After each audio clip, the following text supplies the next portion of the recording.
ஓம் சாயிரா சாயிரா ஓம் சாயிரா சாயிரா ஓம் சாயிரா சாயிரா அன்பே சாயிரா பேரன்பே சாயிரா அகிலம் தளிக்க ஆத்மா விழிக்க அனுதினம் சாயிரா எங்கள் அன்பே சாயிரா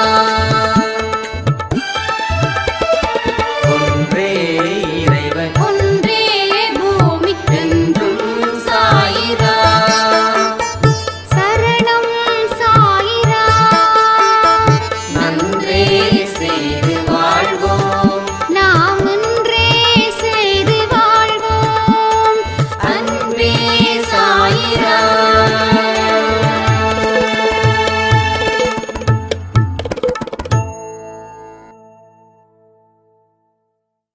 சைரா.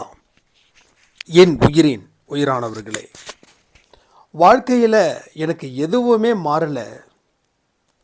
எல்லாம் எந்த மாதிரியான கஷ்டங்கள் இருந்ததோ அது அப்படியே தான் தொடர்கதையாக இருக்குது. மாற்றங்கள் வருவதற்கு நான் நிறைய முயற்சிகள் செய்தோம், எந்த பலனும் எனக்கு அளிக்கலை. அப்போ எனக்குன்னு இருக்கக்கூடிய கர்மா அழிஞ்சாதான் என் வாழ்க்கையில் மாற்றம் ஏற்படுமா? அப்போ தான் நான் எதிர்பார்த்த வாழ்க்கை முறை எனக்கு கிடைக்குமா அப்படின்னு ஒரு சைராம் ரொம்ப தெளிவாக கேட்டிருந்தாங்க. அதற்குரிய பதில்கள் தான் இது.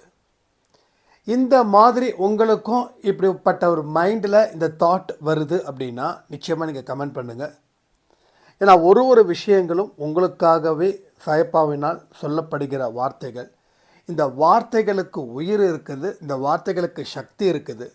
இந்த வார்த்தைகள் உங்கள் வாழ்க்கையை மாற்றவும் தயாராக இருக்குதுன்றத நினச்சி சாயப்பா கிட்ட பிரார்த்தனை செய்து ஆடியோவை கேளுங்க. அப்போ இந்த கர்மா முடிஞ்சாதான் என் வாழ்க்கையில் மாற்றம் அதிகரிக்குமா? அப்போ கர்மா முடிகிற வரைக்கும் என் வாழ்க்கையில் எதை செஞ்சாலும் அது எனக்கு பலன் அளிக்காதா? இந்த மாதிரியான கேள்விகளுக்கு பதில்களும் நாம் எப்படி சொல்கிறோன்னா, கொஞ்ச நாள் வெயிட் பண்ணுவோம், எந்த மாற்றத்தையும் ஏற்படுத்த வேண்டாம், என்ன செஞ்சாலும் நமக்கு ரிசல்ட் கிடைக்கலையே அப்படின்னு சொல்லி ஒதுங்கிடுறோம். இது எல்லா மனுஷங்களும் இந்த மாதிரியான விஷயத்தை தான் கையில் எடுக்கிறாங்க. இதை சரி அப்படின்னு நம்புகிறாங்க. இது புத்திசாலித்தனமும் கூட அப்படின்றதையும் அவங்க 100% அந்த நம்பிக்கை வைக்கிறாங்க. ஆனால் இதற்கு பின்னாடி இருக்கக்கூடிய ஆபத்தை இவங்க உணரவே இல்லை. அதாவது உங்கள் வாழ்க்கையில் மாற்றத்தை ஏற்படுத்தி அதன் மூலமாக உங்கள் வாழ்க்கையில் இருக்கக்கூடிய கஷ்டங்களை நீங்கள் ஃபேஸ் பண்ணும்போது அந்த கஷ்டத்தை தாண்டின ஒரு சந்தோஷம் உங்கள் வாழ்க்கையில் வருது. நாம் ஒரு மலையை ஏறுனா அடுத்த திசையில் இறங்குவோம். ஸோ ஏறும்போது நமக்கு கஷ்டம், ஆனால் இறங்கும் போதோ நமக்கு ஈஸி. இப்போ ஏறுற இடத்துல உங்களுக்கு மிகப்பெரிய துன்பங்கள் இருக்குதுன்னா அந்த மலையை ஏறி கடந்து அந்த கீழே இறங்குனா உங்கள் வாழ்க்கையில் சந்தோஷம் கிடைக்குதுன்னு நம்பிக்கை வச்சு நீங்கள் ஏறினீங்கன்னா அப்போது அதில் வரக்கூடிய கஷ்டங்கள் இருக்குது பாருங்கள், அது நீங்கள் தாங்க ஆரம்பித்தா அந்த மலையை தாண்டிட்டிங்கன்னா உங்கள் வாழ்க்கையில் இறங்கக்கூடிய இடம் சொர்க்கலோகமாக இருக்கும். அப்போது கஷ்டங்களை பார்த்து நம்ம பின்னாடி வந்துடுறோம். இப்போ ஒரு தடவையும் அந்த கஷ்டத்தை பார்த்து நம்ம வாழ்க்கையில் எதையுமே செய்ய முடியாத அளவுக்கு நாம் பின்னாடி போய்கிட்டே இருக்கோம். பின்னாடி போகிறோம். ஆனால் பின்னாடி இன்னும் எவ்வளோ தூரத்துக்கு போகிறோமோ அவ்வளோ தூரத்துக்கு போகிறோம். கடைசியில் பார்த்தா அங்கே ஒரு பெரிய புதைக்குழி. அந்த புதைக்குழியில் விழுந்து நம்ம வாழ்க்கையை அப்படியே நம்ம முடிச்சுக்கிறோம். அதுதான் இங்கே எல்லாருடைய வாழ்க்கையிலையும் பிறக்கும்போது எப்படி இருந்தாங்களோ இறக்கும்போதும் அதே மாதிரி இருக்கிறார்கள். அதாவது ஒரு ஏழை குடிசையில் பிறந்தா கூட நம்ம சாகும்போதும் அதே ஏழையோடு போகிறது தான் ரொம்ப கஷ்டம். பேரு புகழ் இதை எதுவுமே நம்ம அடையலை. அடைய விருப்பம் இல்லைன்னு இல்லை, அடைய விருப்பம் 1000 இருக்கு. ஆனால் அதை அடைவதற்கு உண்டான முயற்சிகளை நாம் எதுவுமே செய்யவே இல்லை. அது செய்யாமல் இருக்கிறதாலேயே நம்ம வாழ்க்கையில் எந்த விதமான நல்ல விஷயத்தையும் இல்லை நல்ல வாழ்க்கையையும் நம்ம வாழ முடியாமலே போயிட்டோம். அப்போ நம்ம மாற்றம் அப்படின்ற ஒரு விஷயத்தை கையில் எடுக்காம,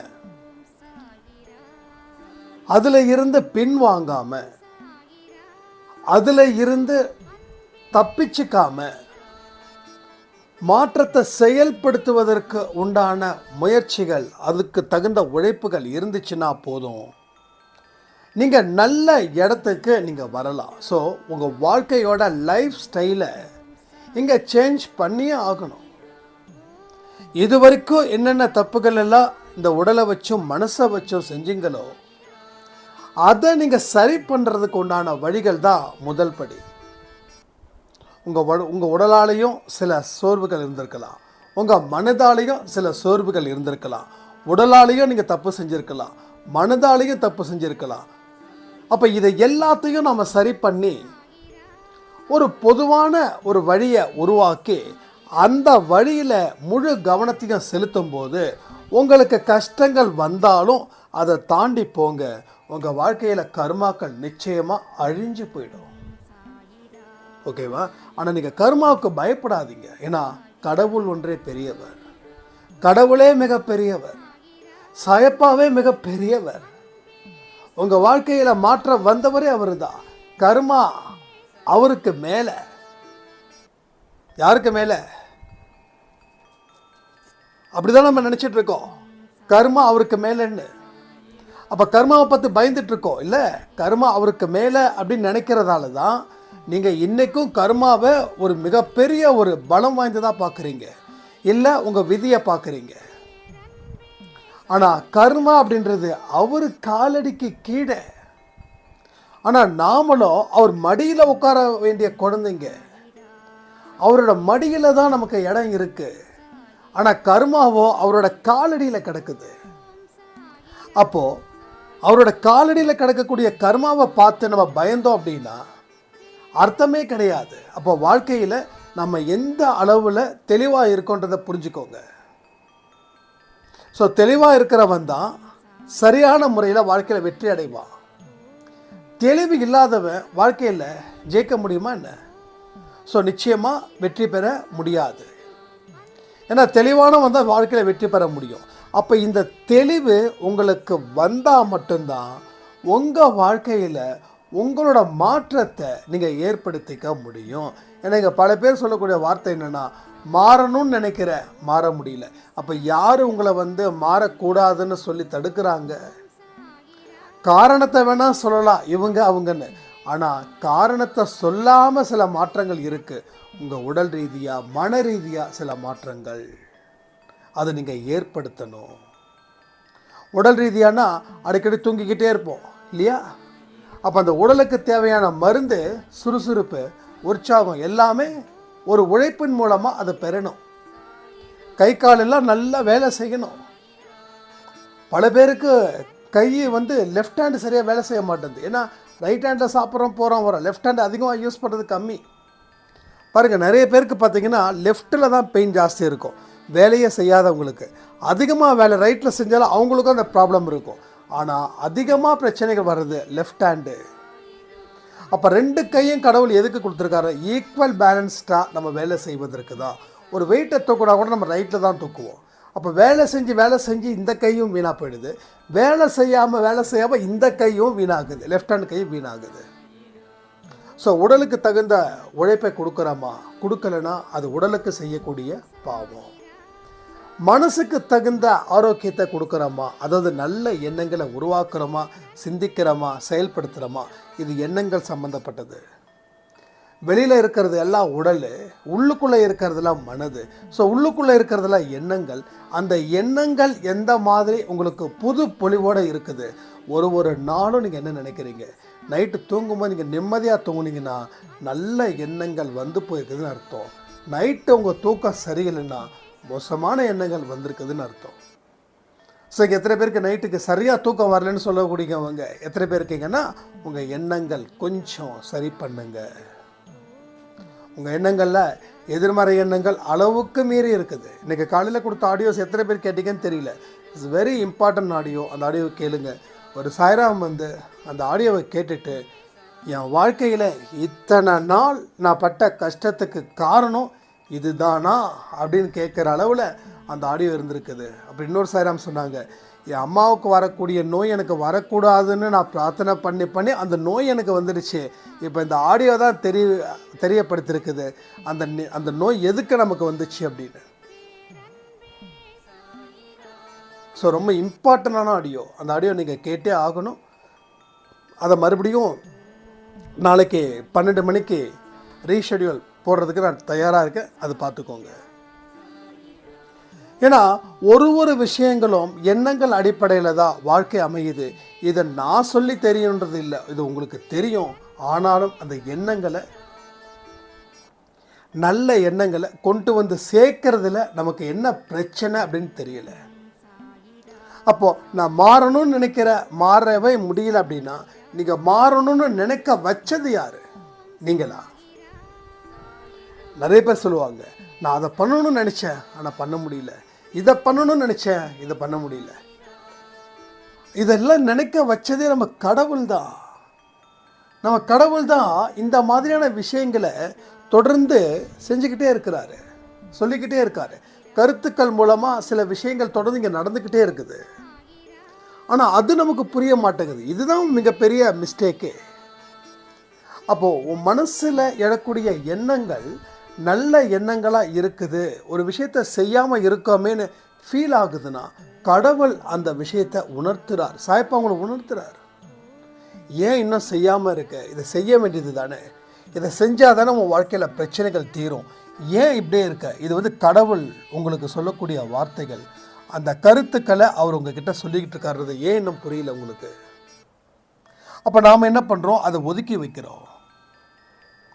அப்போது அந்த எண்ணங்களை ஒதுக்கி வைக்கும்போது உங்களுக்கு வேற ஒரு எண்ணங்கள் வருது.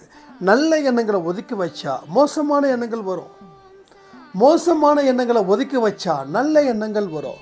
ஸோ இது இருந்தால் அது இருக்காது, அது இருந்தால் இது இருக்காது. அப்போ எது இருக்கணும் எது இருக்கக்கூடாதுன்னு முடிவு பண்ணக்கூடியது நீங்கள் தானே. ஆனால் நாம் என்ன பண்ணுறோம்? என்னோட எண்ணங்கள் இப்படி வந்ததுக்கு காரணம் யாரையாவது ஒரு மனுஷனை பலியாடாக்கி அதில் நம்ம குளிர்காயிரும். அப்போதைக்கு நீங்கள் தப்பிச்சுக்கலாம், ஆனால் எப்பயுமே தப்பிக்க முடியாது. ஸோ எப்பயுமே நீங்கள் நல்லா வாழணுன்னா அதுக்கு நிரந்தரமான ஒரு தீர்வு உங்களுக்கு வரணும். அந்த தீர்வை சாயப்பா கொடுக்குறாரு. ஆனாலும் நீங்கள் சரியான முறையில் அதை பயன்படுத்திக்காமல் தொடர்ந்து நீங்கள் முன்னேற்றத்தை விரும்பாமல் பின்பக்கமாகவே நடக்கிறீங்க. பின்பக்கம் நடந்த ஆபத்து. ஏன்னா கண்கள் வந்து 2 கண்களும் கடவுள் முன்னாடி கொடுத்துருக்காரு. ஒன்று வெளிப்புறம், இன்னொன்று உட்புறம். வெளியில் இருக்கிறதெல்லாம் உட்புறத்துக்கு கொண்டு வா, உட்புறத்தில் இருந்து உன்னோட செயலை நல்லபடியாக காட்டு. அதாவது நாம் என்னென்னலாம் பார்க்குறோமோ அது எல்லாம் மனதில் பதிவாக வந்து சேருது. நம்ம என்ன பார்க்குறோம், எதை பார்க்குறோம்,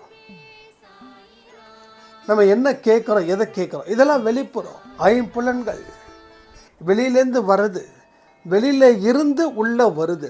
உள்ளே போய் எங்கே போய் நிற்குது? ஆழ் மனதில் போய் நிற்குது. ஆழ் மனதில் இருக்கக்கூடிய பதிவுகள் தான் இன்றைக்கி நீங்கள் விதைக்கிற விதை.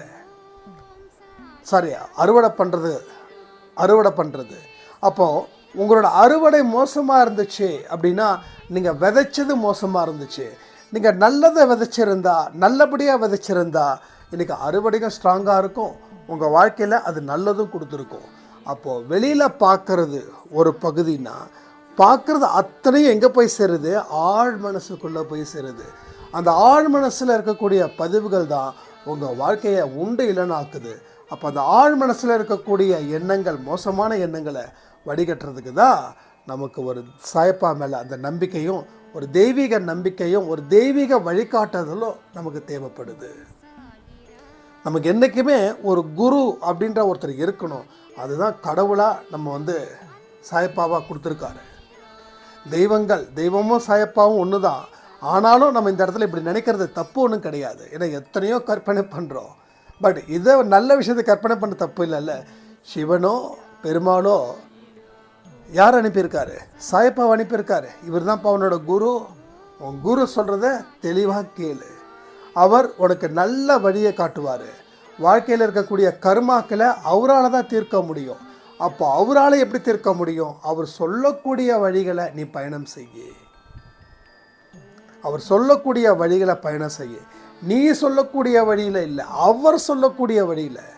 மற்ற மனிதர்கள் சொல்லக்கூடிய வழிகள் இல்லை, அவர் சொல்லக்கூடிய வழிகள். அவர் எந்த வழியை சொல்கிறாரோ அந்த வழியில் தான் உன் பயணம் இருக்கணும். அந்த பயணத்தை தயவு செய்து எந்த காரணத்தை கொண்டோ நிறுத்தாத, தொடர்ந்து அந்த பயணத்தை கொண்டு போ. ஸோ இது எல்லாமே நமக்கு மிக மிக முக்கியமான விஷயங்களா உங்களுக்கு தோணலையா? அப்போ நம்ம ஏன் சச்சரிதம் படிக்கிறோம்? ஏன் படிக்க சொல்கிறோம்? நிறைய சாய்ராம் கிட்டத்தட்ட 7-8 தடவை படிச்சுட்டு இருக்காங்க. எல்லாமே மனப்பாடம் சொல்கிறாங்க. ஆனால் இந்த சாப்டரில் என்ன இருக்குதுன்னு தெரியுது. ஆனால் ஒரு தடவை படிக்கும் போதும் புதுசாக வருது. அது ஏன் அப்படின்னு கேட்டாங்க. அதுதான் தெய்வீக வாக்குன்றது. ஒரு தெய்வத்தோட வாக்கு, அந்த வாக்கில் இருக்கக்கூடிய அந்த வார்த்தைகளில் இருக்கக்கூடிய சக்தி நம்ம மனநிலைக்கு ஏற்ற மாதிரி பல விஷயங்களை கடவுள் மூலமாக கொண்டு வந்துக்கிட்டே இருக்குது. அந்த வார்த்தைகள் நான் சொல்லியிருக்கேன் தெரியுமா, உங்களுக்கு வார்த்தைகளுக்கு சக்திகள் இருக்குது. ஒவ்வொரு வார்த்தைகளும் மிகப்பெரிய சக்தி வாய்ந்தவை. அதை நம்ம எந்த மாதிரி பயன்படுத்துகிறோமோ அந்த சக்தி அதுக்கு மேலோங்கி நிற்குது. வாழ்க்கையில் மோசமான வார்த்தைகளை பேசணுன்னா அந்த மோசமான சக்தி நம்மளை வழி நடத்தும். நல்ல வார்த்தைகள் பேசணும் அப்படின்னா அந்த நல்ல வார்த்தைகளும் வழி நடத்தும். இதை நமக்கு புரிகிற வரைக்கும் வாழ்க்கையில் எதுவுமே நமக்கு சிறப்பாக தெரியாது. அதனால் புரிஞ்சிக்க முயற்சி பண்ணிங்கன்னா தான் அடுத்த விஷயங்கள் என்ன, எப்படிப்பட்ட வாழ்க்கை முறை நமக்கு இருக்குதுன்றதை நம்ம தெரிஞ்சுக்கலாம். அதனால தான் சொல்லுவாங்க, உள்ளம் தெளிவாக வைக்கணும், மனசை தெளிவாக்கணும். மனசை தெளிவாக்கினாதான் எது மாயை, எது கர்மா, எது விதி, எது சதி, இது எல்லாமே புரிஞ்சுக்க முடியும். அதை தெளிவு இல்லை அப்படின்னா அது பாட்டுக்கு இஷ்டத்துக்கு ஆடும். இப்போ ஆடிட்டுருக்கு பாருங்க, அது மாதிரி தான் அது ஆடும். அப்போது இந்த மாதிரியான விஷயத்தை வச்சு தான் நாம் தெளிவு பெற முடியும். அந்த தெளிவில் தாங்க சாயப்பா இருக்காரு. எங்கே சாயப்பா இருக்காருன்னு நிறைய பேர் கேட்குறீங்க. என்னைக்கு உங்கள் மனதை சரி பண்ணா அப்போ தான் அந்த இடத்துல அவர் நிற்கிற இடம் தெரியும். ஒரு குளம் இருக்குது, அந்த குளத்தில் ஒரு கல்லை தூக்கி போட்டிங்கன்னா எப்படி இருக்கும்? அப்படியே அலையாக இருக்கும். அந்த அலை நின்றுடுச்சுன்னா நம்ம முகமே பார்க்கல, அவ்வளோ கிளியராக இருக்கும். அப்போ சாய்பாவோட உருவத்தை நம்ம மனதில் பார்க்கணுன்னா முதல்ல மனசில் இருக்கக்கூடிய குழப்பங்கள், அது மூலமாக கிடைக்கக்கூடிய நெகட்டிவிட்டி, இதை எல்லாத்தையும் நாம் அதை அழித்தா மட்டும்தான் உங்கள் வாழ்க்கையில் ஒரு தெளிவு கிடைக்கும். இல்லைன்னா தெளிவு கிடைக்காது. அப்போ தெளிவு கிடைக்காத ஒரு வாழ்க்கையில் வாழ்ந்து என்ன சாதிக்க போகிறோம்? அப்போதைக்கப்போ கிடைக்கக்கூடிய வெற்றி முக்கியமா, இல்லை எப்பயுமே நிரந்தரமான வெற்றி, அது மூலமாக கிடைக்கிற சந்தோஷம், அது மூலமாக கிடைக்கக்கூடிய நிம்மதி, அது மூலமாக கிடைக்கக்கூடிய ஆரோக்கியம் முக்கியமானதை யோசிச்சு பாருங்கள். கொஞ்சம் யோசிச்சு பாருங்கள். மனுஷங்களோட பிரச்சனை என்னென்னா, இப்போ இன்னைக்கு இருக்கக்கூடிய பிரச்சனை இன்னைக்கு தீரணும், நாளைக்கு அது வந்தால் பார்த்துக்கலாம். ஸோ மனுஷன் எதுக்கும் தயாராக இல்லை. ரொம்ப ரொம்ப ரொம்ப ரொம்ப ரொம்ப மனுஷன் அந்த பொறுமைன்றது என்னன்னே தெரியல. இப்போ கெட்ட உலகம் ஃபாஸ்ட்டு, வேகமாக ஓடுது, அது இதுன்றான். வேகமாக போனால் ஆபத்துன்றது தெரியல, வேகமாக முடிவெடுத்தா பேராபத்துன்றது தெரியல. யோசிக்க நேரம் இல்லை. ஒருத்தன் சரி கிணத்துல குதி அப்படின்னா குதிச்சிடுறான். ஏன்னா அவன் சொன்னாங்க நான் குதிச்சேன்றான், சொன்னவனை காணோம், குதிச்சவன் மாட்டிக்கிட்டான். இதுதான் நடக்குது எல்லாருடைய வாழ்க்கையிலையும். அப்போ மனசு தெளிவாக இருந்துச்சுன்னா இவன் ஏன் இதை குதிக்க சொல்கிறான்? இது நல்லா இருக்குன்னு இவன் குதிக்க சொல்கிறான்னா அப்போ இவன் குதிக்க வேண்டியதானே. இந்த ஒன்றும் இல்லை, சில மூட நம்பிக்கைக்கு உண்டான இந்த கயிறு அந்த இதெல்லாம் இன்னும் விற்றுட்ருப்பாங்க. இதை வாங்கி போட்டால் ரொம்ப நல்லது அப்படின்வாங்க. இந்த கோயிலெல்லாம் பார்த்தீங்கன்னா அவங்க அப்போ நம்ம புரிஞ்சுக்கணும், அவங்கள நான் குறை சொல்லலை, அது அவங்க வியாபாரம், பிஸ்னஸ். நான் அவங்கள குறை சொல்லவே மாட்டேன் என்றைக்குமே. அவங்க வியாபாரம் பண்ணுறாங்க, வாங்கிறது வாங்காதது உங்கள் விருப்பம். ஆனால் நாம் என்ன நினச்சி வாங்குகிறோம், இதை வாங்கி போட்டுக்கிட்டா, இதை கழுத்தில் போட்டுக்கிட்டா, இல்லை கையில் கட்டிக்கிட்டா நமக்கு அதிர்ஷ்டம் வரும், நம்ம வாழ்க்கையில் பிரச்சனை தீரும் அப்படின்னு. இப்போ நீங்கள் ஒரு கயிறு வாங்குறீங்க, இல்லை வேறு ஏதோ ஒன்று வாங்குறீங்க, ஏதோ ஒரு மாலை வாங்குறீங்க, இது ஏதோ வருது புதுசு புதுசாலாம். இந்த இப்போ கருங்காலி மாலை, அது சொல்லணும், அது ரொம்ப என்கிட்ட ஒருத்தவங்க சொன்னாங்க, கருங்காலி மாலை வந்து ஒரிஜினல் இருக்குது, அது உங்களுக்கு தரட்டுமா? பர்த்டே கிஃப்ட்டுக்கு என்கிட்ட கேட்குறாங்க, கருங்காலி மாலை ஒரிஜினல் இருக்குது, நான் உங்களுக்கு பர்த்டே கிஃப்டாக அதை கொடுக்கணும், நீங்கள் உங்கள் வீட்டு அட்ரஸ் கொடுங்க, இல்லை ஆஃபீஸ் அட்ரஸ் கொடுங்கன்னு. இல்லைங்க, எனக்கு வீடும் கிடையாது, ஆஃபீஸும் கிடையாதுன்னு சொல்லிட்டேன். ஏன்னா கிஃப்ட்டு வாங்கக்கூடாதுன்றதில் ரொம்ப தெளிவாக இருக்கேன் நான்.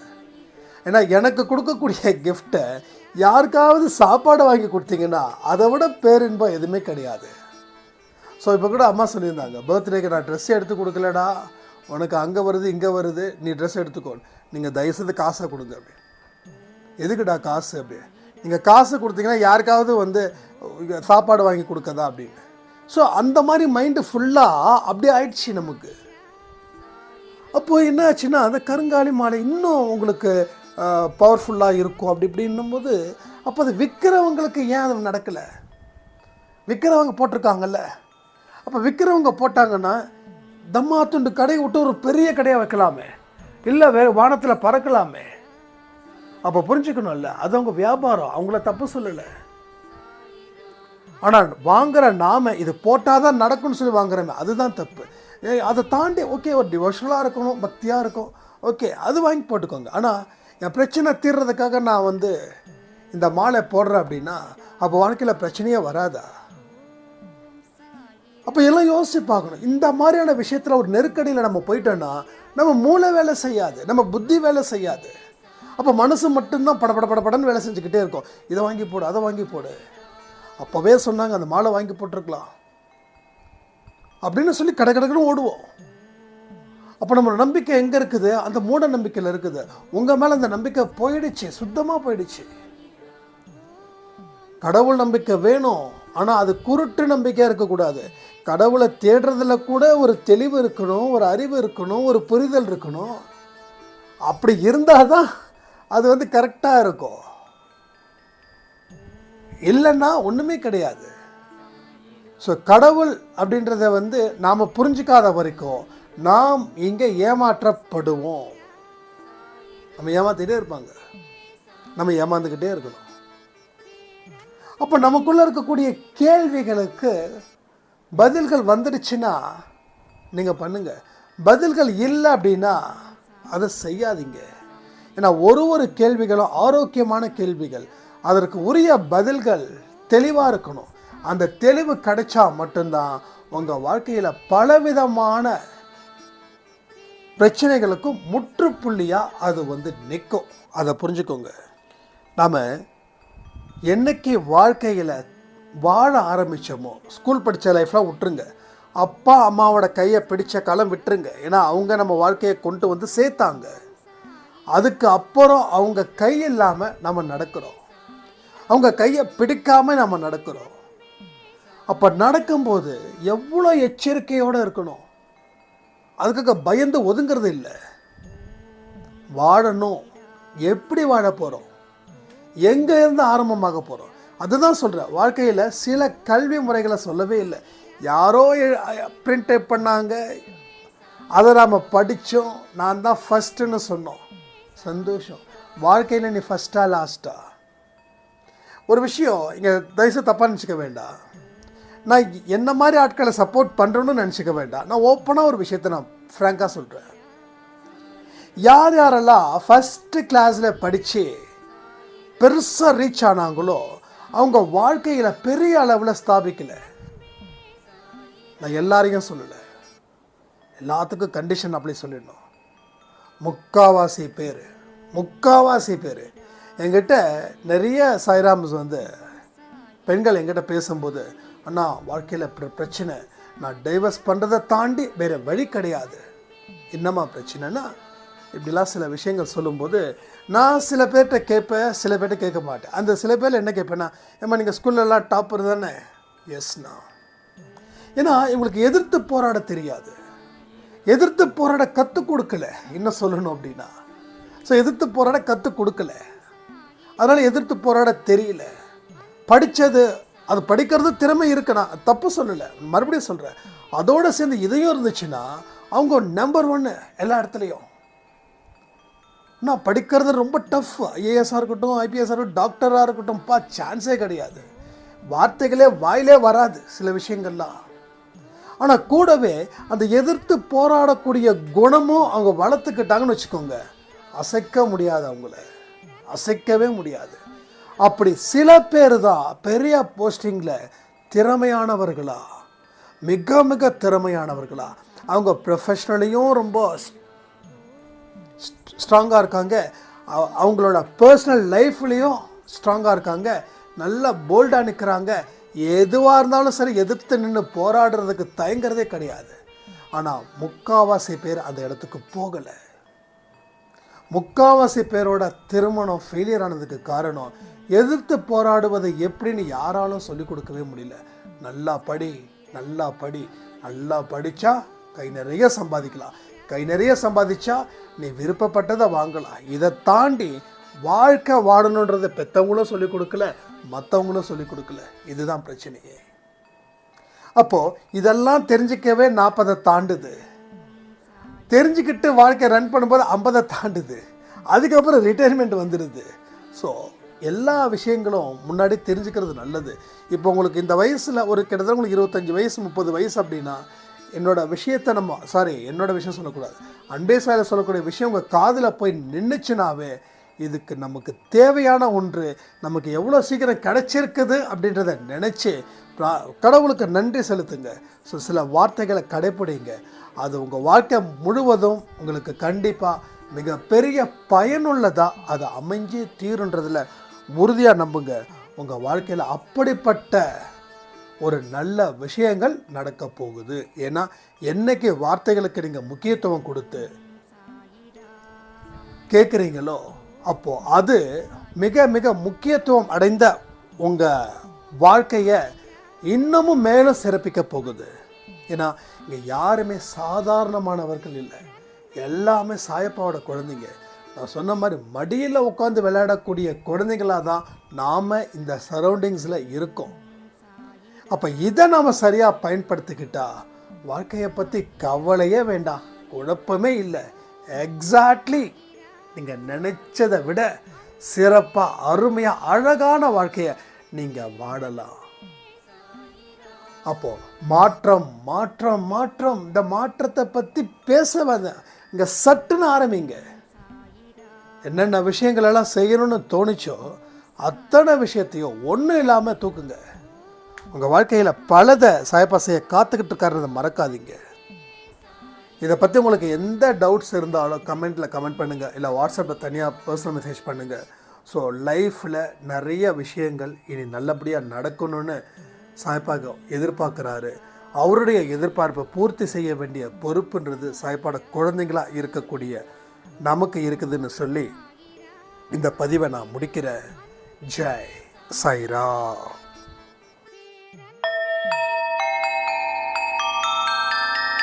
ஓம் சாயிரா சாயிரா ஓம் சாயிரா சாயிரா